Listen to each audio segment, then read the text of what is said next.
Hörmətli müəllimlər və müdavimlər, mənə bəziləri sual verir ki, Azərbaycan xalq rəqsləri hansı muğamlarındadır?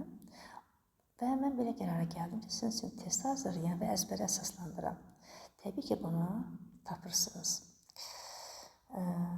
Qadansılarla, tetraxodla, amma əzbərə əsaslandıqda bunu daha dəqiq biləcəksiniz. Bakı, Qəhrəmani, Qızılgül hansı muğamlar üzərindədir? Bu, Şur muğamı lat üzərindədir. Dərəkəmə, Qəşəngi, Mirzəyi hansı muğamlarındadır? Burada Mirzəyi hərf səhvini nəzərə alarsınız. Bu, Segah muğamlarındadır. Atlanma, Yallı, Çıdıq, xalq rəqsləri hansı muğam üzərindədir? Bu, Şur muğam üzərindədir. Vağzalı, Cıqcığa, Lətifə, Qıqqılıq Azərbaycan xalq rəqsləri hansı muğam üzərindədir? Segah muğam üzərindədir.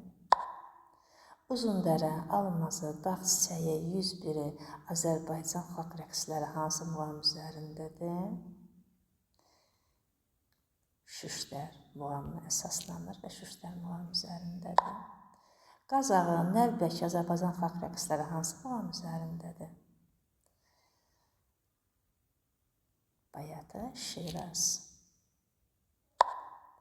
Humayun muğam üzərində hansı rəqslər var? Biz bilirik ki, Humayun muğamı daha dərin kədərdir. Yəni, onun üzərində heç bir rəqsimiz yoxdur və bunu əzbərdən bilməliyik. Çahargah muğamı üstə hansı Azərbaycan xalq rəqslərini tanıyırsınız? Çahargah muğamı üzərində təbii ki, Şalaxı, Xan Çobanı kimi rəqslərimiz bizim. Rast muğamı üzərində Azərbaycan xalq rəqslərini seçək. Mən hər dəfə bunları yazdıqda eyni variantda seçirəm ki, sizin üçün asan olsun. Məsələn, Turacı, Uzundərə, Segahdır. Qazaq, Nəlbəki, Bayat, Şirazdır. Şalaxı, Xan Çoban, Çahargahdır. Darçını, Brilliant isə Rast muğamlarındadır. Bu qədər.